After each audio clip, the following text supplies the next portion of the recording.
of professional cadre in the House: economists, lawyers, accountants, educationists, environmental policy engineers, and even those who don't belong to any of those, but who understood what it means to have a sovereign wealth reservoir. And I could see this, Your Excellency, when it came to the Committee of the Whole House. Members brought in very deep amendments. There's one member who triggered me to take them to winnowing, who listed amendments to delete all the paragraphs of the bill. And I called him to my office and asked him, what is it you want? He said, I wanted to trigger members to think. And when I brought the team together under the leadership of the chairperson of the Finance Committee and the majority leader, the product they brought back, I dare say, was one of the finest pieces of legislation that this parliament has passed. And you could clearly see that our members do their research, they do their homework, they do their reading. Some of the amendments were quoting and citing provisions from Norway, from Singapore, from Botswana, from Nigeria, from Denmark. I was very impressed. And I feel proud that at this time in our history, we are working together and working together to the future. Your Excellency, today, as you assent to this bill, it sets the stage for this country to realize the provisions of Article 120 of our Constitution, which provides that the burdens and benefits of use of resources and public borrowing shall be shared equitably between the present and future generations. We have been told here, including by our young people, that we must strive to be remembered. And the people who are remembered for all the wrong things, you will be remembered, Your Excellency, among many things, for transforming this country and standing up to demonstrate that unlike the words of Jesus, your body and your spirit are both willing and strong. And that is what our country is headed to. Allow me, as I finish, Your Excellency, also on behalf of my team from Parliament, I'm here with my majority leader, our clerk, and a few MPs. The reason we don't have many MPs here is because they're on recess and elections are not too far away, so they are in their constituencies. But we can exercise some bragging rights as Parliament. Your Excellency, the 13th Parliament has passed milestone legislations to help this administration in transforming the country. To mention but a few, we've passed the Affordable Housing Act 2020.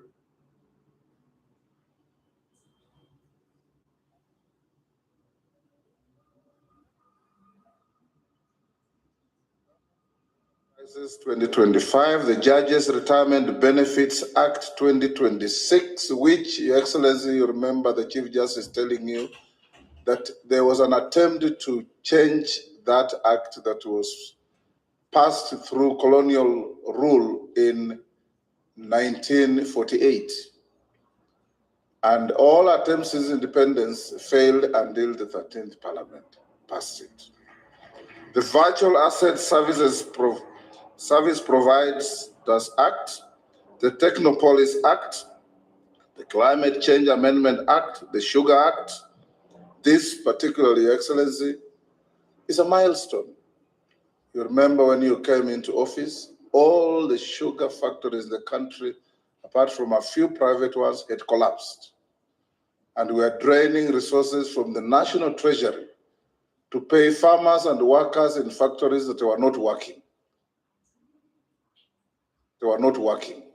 Today, we can say with pride that the sugar farmer in Kenya is satisfied and happy because they harvest their cane on Monday, and by the following Monday, they have money in their accounts. Courtesy the reforms through the Sugar Act, the Social Protection Act, the Gambling Control Act, the Computer Misuse and Cyber Crimes Amendment Act, the National Infrastructure Fund Act, the Special Economic Zones Act, the Successive Finance Acts, and today, the Sovereign Wealth Fund Act. We feel very proud that in the history of our country, when eventually the writers of our history write, they say there was a 13th Parliament that supported the administration to realize what had eluded administrations since independence. Congratulations, Your Excellency, and on behalf of Parliament, we are ready, available, and willing to walk the journey of reforming our country. It needs men and women of vision, men and women of courage, and above all, people who do not fear criticism because it will always be there, to focus on what we must do and we will do to change our country. God bless you.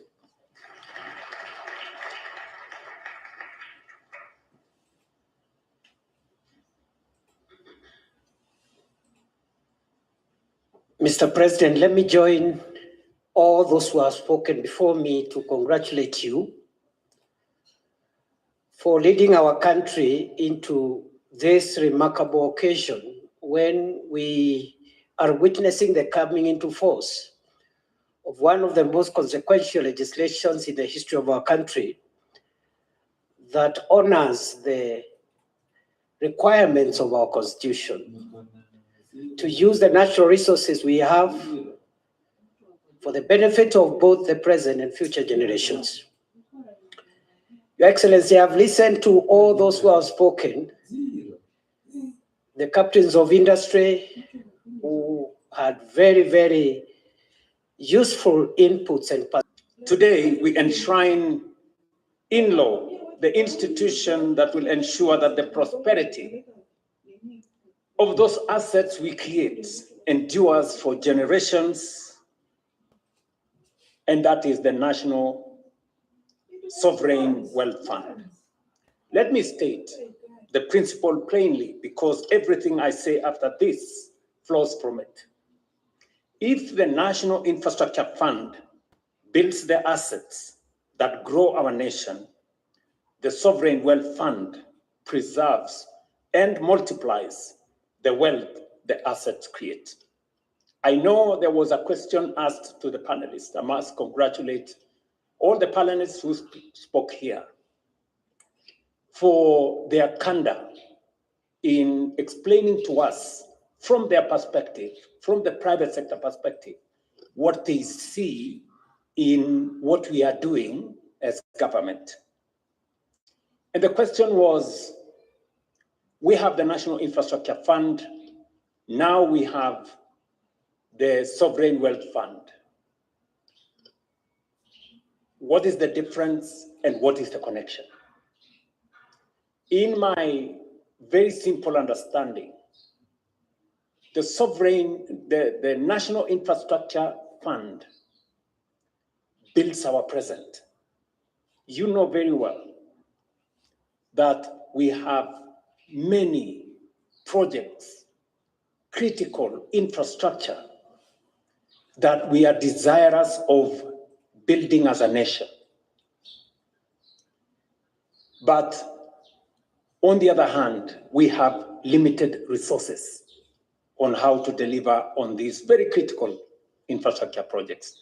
The National Infrastructure Fund creates the bridge between the infrastructure projects that we need for our growth and the resources that will unlock the capital for us to implement these projects. I will give you an example. We just signed the contract for the Jomo Kenyatta International Airport. It's going to be a 150 billion shilling project. We cannot build that project using our budget because it's heavy. We will not borrow and we will not add additional taxes. What's going to happen is that we're going to use 20 billion shillings of the money we raised under our National Infrastructure Fund to crowd in the balance of the money from the private sector. That is how innovation works in the transformation of a nation. That is why in our midst here, we have fund managers, we have different investors, we have banks who are looking at the opportunity, pension funds who are looking at the opportunity to invest in Jomo Kenyatta International Airport. That is what NIF is going to do. But Sovereign Wealth Fund will connect the investment we are making in Jomo Kenyatta to the future generations. Because apart from benefiting from resources that will come from our natural resources in oil and minerals, we will also be investing profits that come from investment in our very critical infrastructure like Jomo Kenyatta in the Sovereign Wealth Fund, so that Lynn here and Ronnie and the young ones that came to witness this signing can have a portion of the investments we are making today for their future. So this is the connection that we are making between the present and the future.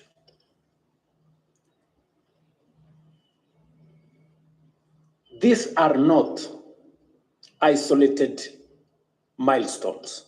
They are successive chapters in the deliberate transformation of our republic. Over the past 3 years, the bottom-up economic transformation agenda has restored stability, rebuilt confidence, strengthened our economy, and laid the foundations for sustained inclusive growth. With those foundations in place, we now transform how Kenya finances development, mobilizing domestic savings and private capital to build the assets of the future. But financing development is only half the journey. Today, we ask a different question. What do we do with the wealth, the assets we are building today, and the natural resources we are unlocking today? What are we doing about the future? Do we use it all in our lifetime? Or do we preserve part of it so that future generations inherit not just what we found, but the prosperity we created with what we found? Our Constitution answers that question long before we do. Article 201C provides that, and I quote, "The burdens and benefits of the use of resources and of public borrowing shall be shared equitably between present and future generations." End of quote. This is far more than a principle of public finance.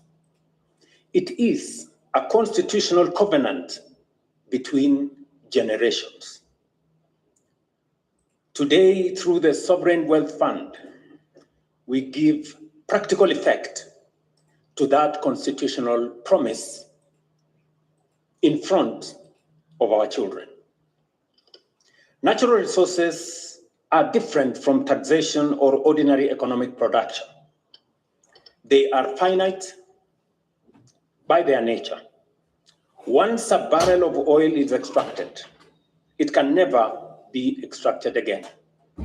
Once a mineral deposit has been exhausted, it is gone forever. If one generation consumes all the proceeds from exhaustible resources, it leaves nothing but empty mines and depleted oil fields for those who come after. That is neither prudent economics nor responsible stewardship. Around the world, history offers powerful lessons. Kuwait began the journey in 1953, but perhaps the best known example is Norway, as has been stated here, which I had the privilege of visiting a few weeks ago. And I sat across the table with a minister who was present 30 years ago when they started their sovereign wealth fund. And I had a real eyeball-to-eyeball conversation because I knew that shortly I will be signing Kenya's sovereign wealth fund. And just imagine what has happened in one generation. Norway has done something phenomenal. In one generation, in 30 years, they have built the world's largest sovereign wealth fund. $2 trillion. $2.2 trillion. 280 trillion Kenya shillings. I mean, in just 30 years. So when I tell our good citizens that we can be a first world country in one generation, it is possible. If anybody had any doubt in their mind what is achievable with focus, courage, and determination, look at what Norway has done. Rather than consume all the wealth generated from its North Sea oil, Norway chose to invest for the future. Today, as I have said, its sovereign wealth fund is worth $2.2 trillion.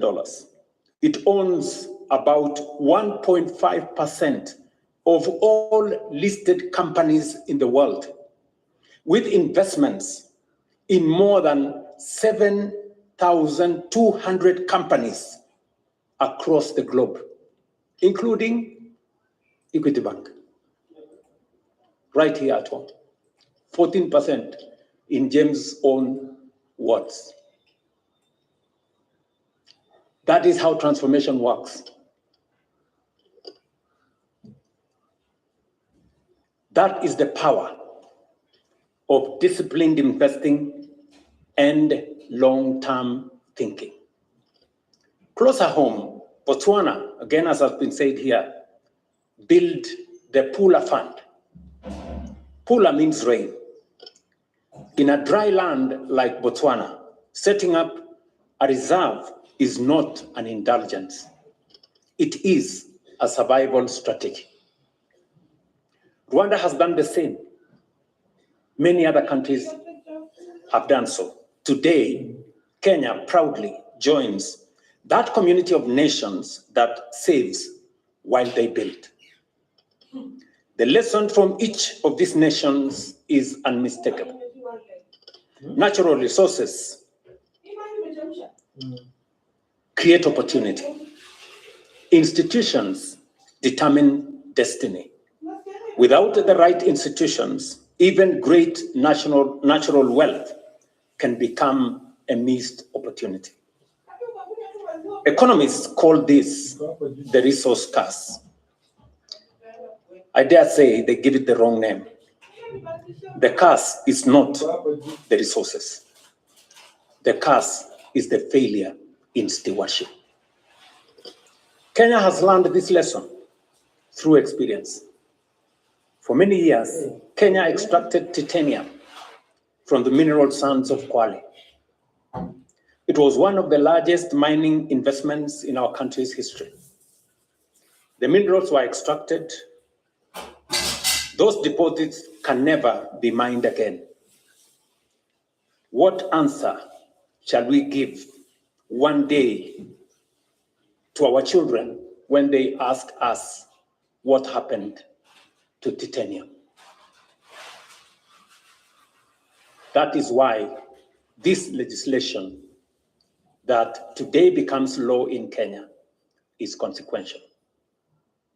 So that never again will we mine or use resources without a trace for the future generations.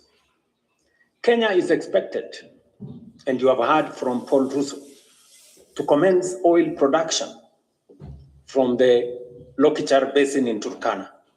For decades, that discovery has represented hope. Today, it also represents responsibility. The question before us is not simply whether Kenya will produce oil. The question is whether Kenya will manage the proceeds wisely. Every barrel extracted should become an asset that never runs dry. At the same time, we have completed the first comprehensive nationwide mineral survey in our country's history. That survey has confirmed what many suspected for years, that Kenya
State House, William Ruto.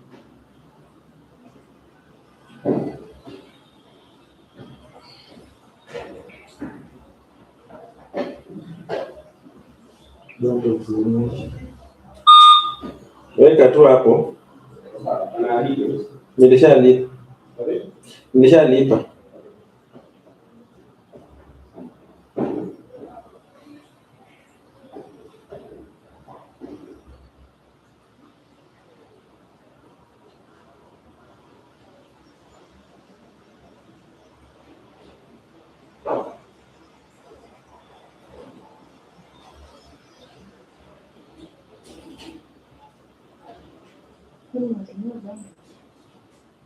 Thank you, Lynn. You can sit.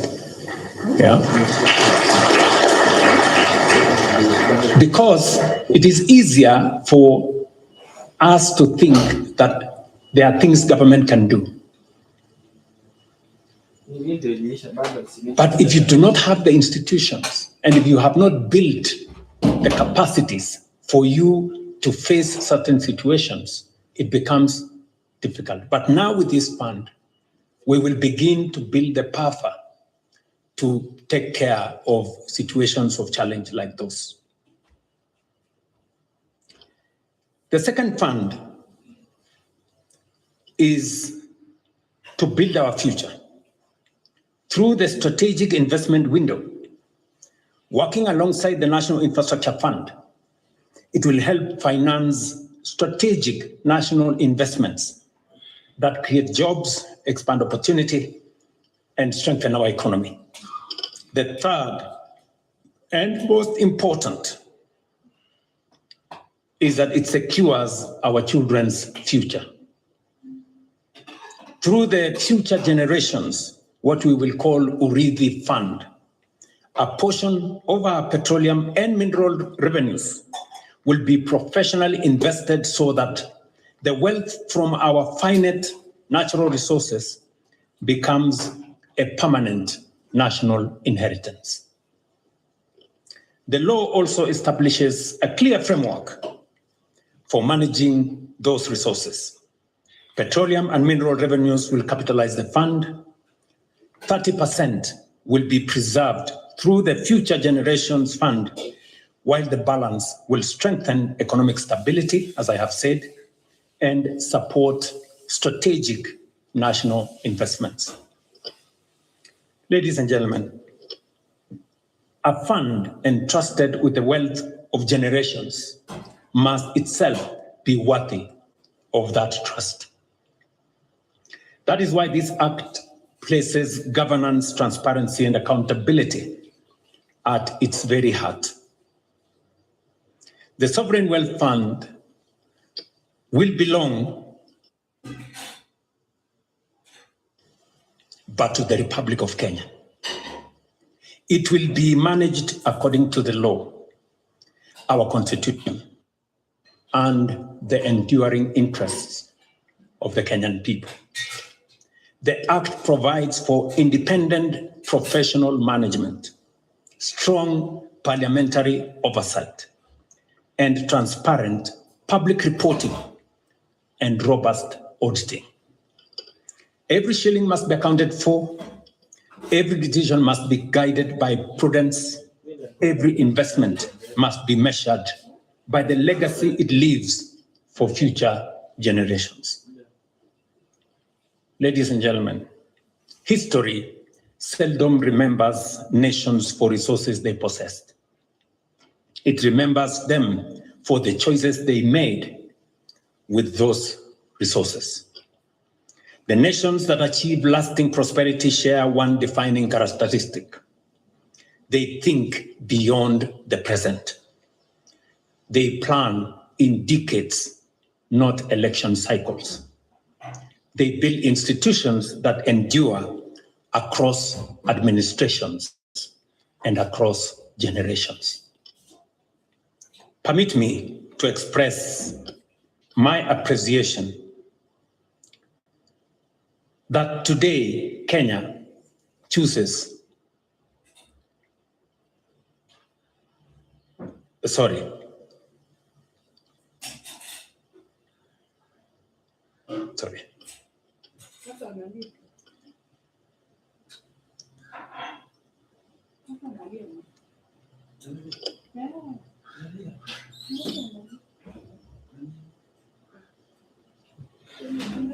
Yes, sorry.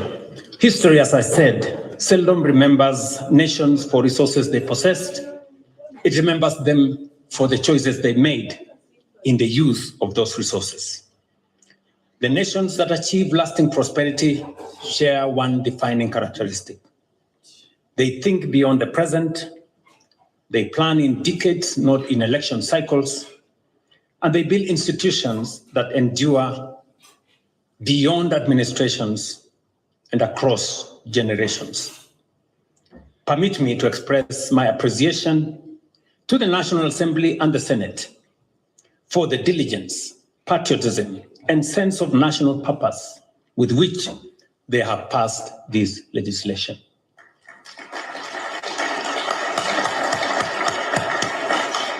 You have not merely passed laws, you have laid the legislative foundations of a transformation that will outlive every one of us. History will remember you not as the parliament that debated Kenya's future, but one that legislated it into being. These laws will strengthen our financial system, modernize our economy, and lay foundations upon which future generations will continue to build. Today, Kenya chooses that discipline. We choose to save, to invest, to preserve, to build, and above all, we choose to honor the constitutional covenant that binds one generation to the next. The question history will ask us is not what we inherited, but what we bequeathed the next generation. And I want to appreciate the leadership of the Speaker, the speakers of both houses, the people of Kenya who came with ideas, the private sector players who informed the public participation, and the bipartisan engagement in Parliament. It went beyond sides. The entire House came together to build consensus on what we do with our present as we focus and connect it to the future. I must say, I appreciate Parliament's role in the last 3 years. The Speaker said here very ably what we have managed to achieve in the space around our economy and the transformation that we have undertaken from the housing fund through the social health insurance fund to the primary health fund to the emergency fund to all the other transformational legislation from government-owned enterprises, Privatization Act, National Infrastructure Fund, now Sovereign Wealth Fund, and all the other pieces of legislation that have been undertaken by Parliament. Every proposal we have taken to Parliament has been subjected to the people's views in public participation, to parliamentary debate, and strengthened in the process. And we can proudly say today, while 3 years ago we were staring at a default, while 3 years ago I sat in room 6 here with my very able team, to which I am very grateful to them. And we had dollar reserves of just 2.5 months of import cover, about $5.7 billion. Today, Tuga is sitting in our midst here, our governor. Our foreign exchange reserves is going now to maybe 7 months of import cover.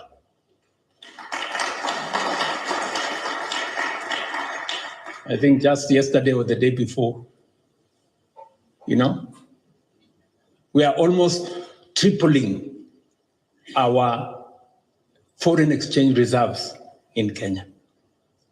That is extraordinary. And I want to thank these great men and women who have assisted me in putting this together with a lot of courage and with a lot of focus. Numbers are beginning to show. Just yesterday or the day before, UNCTAD released their report, and Kenya has increased its foreign direct investment from $1.5 billion 3 years ago to $3.2 billion today. And we are moving. I have asked the Deputy President to chair the government committee that is going to work with private sector investors and players for what will be one of the largest investments in our country. The investment in the East African oil refinery.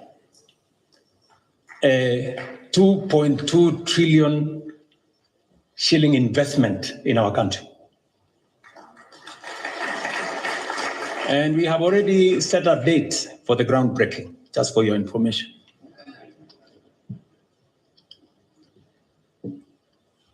So we are taking steps in making sure that we take our country. When we say we are moving this country to a first world status, we want to match our commitment with our actions.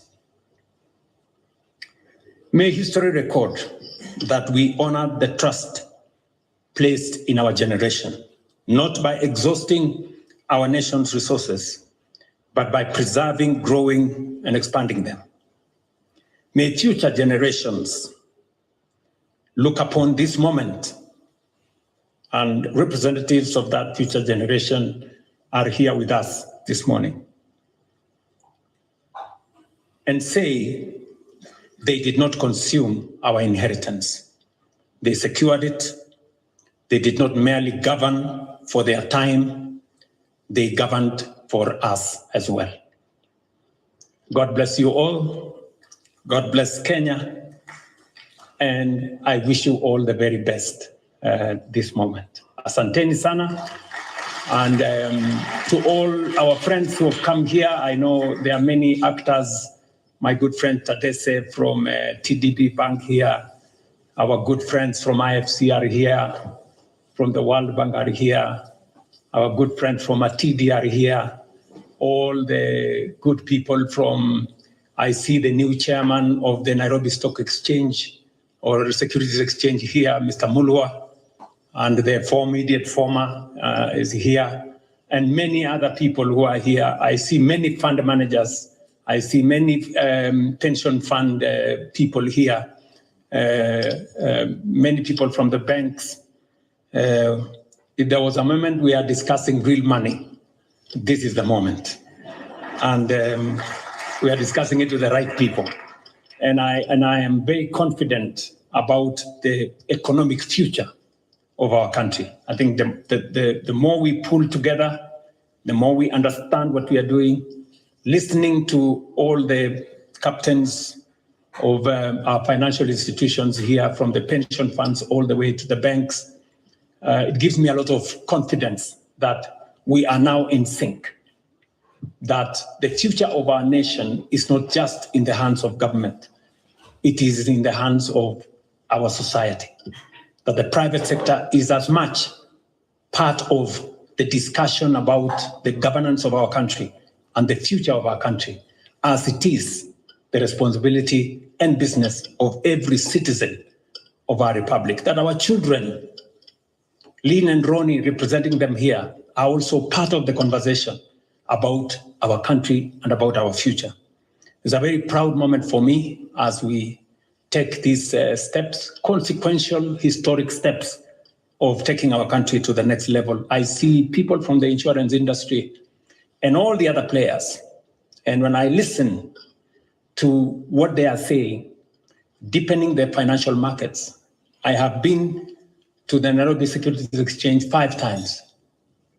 Not because I have no work to do. I have been there intentionally to give confidence that we believe in the capital markets as a source, as an alternative source of capital for us to transform our country. I must commend the capital markets. They have helped us fund Talanta Raila Odinga Stadium. They are helping us fund Bomas of Kenya. The creative, and innovative structuring of opportunities for us to be able to undertake some of our very consequential infrastructure projects, from Rironi Mau Summit to all the other programs, has been a partnership between government and the private sector. And I want to commend the private sector for stepping forward, being as courageous as us. Because in the past, the private sector were very shy. Today, we have very bold people. And I want to commend you. I don't take your participation your partnership for granted. It is making a difference in our country. And this is the kind of collaboration and partnership between private sector actors, banks, pension funds, capital markets, investors coming together so that we can build a nation. Listen, often the public is stranded with big projects that require funding. And the private sector on the other side is always stranded with a lot of money, not knowing where to invest. I am happy that we are now building the ecosystem that enables private sector resources to fund public assets in a win-win outcome. That ecosystem is what is going to make a difference in our country. It is innovative. It builds on all our strengths. What the government can do best, let government do. What the private sector can do best, the private sector should. And that is why it was necessary for us to change the Privatization Act. It was also necessary for us to amend the law on public-private partnerships so that we can get more private sector actors into the public space. We are here. It's a very proud moment for me, and that we are making the right steps, taking our country into the future. I want to give you my assurance that under my administration, we will work with all actors. We will work together in a way that brings the whole nation together. I must thank the political class. I want to commend the Honorable Buru Odinga, now the leader of ODM, for coming together under the broad-based arrangement. Today, John Mbadi is providing leadership that has never been witnessed. I can confirm to you, John, that when I write my book, you will have ample space on what you and me have discussed, and your team at the Treasury, of course, including all the other actors that have taken this to the future. I also must commend the Leader of Majority, who is here, and our members in Parliament, members of the Finance Committee, all the members. They've been, I remember I think it was Wednesday last week, and I was out of the country. I had gone to attend the graduation of my daughter. And discussions in Parliament went up to midnight. Consultations outside the official space in Parliament. And I was with Lawrence there, and he was in consultation. They were on a call with Parliament. And finally, Parliament came together in a very bipartisan way and said we must move the country forward. I commend them.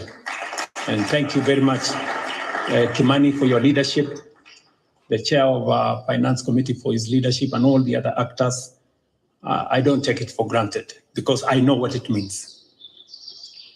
We have tried to do this as a country for many years. It has not happened, not because others did not try, not because they didn't want to do it, but it didn't come together. We are privileged that we have managed to bring it together. So thank you very much, and God bless you. I will request that we all be upstanding as we come to the formal and official close of this particular ceremony with the national anthem. So wherever we are, kindly let us be upstanding for the anthem.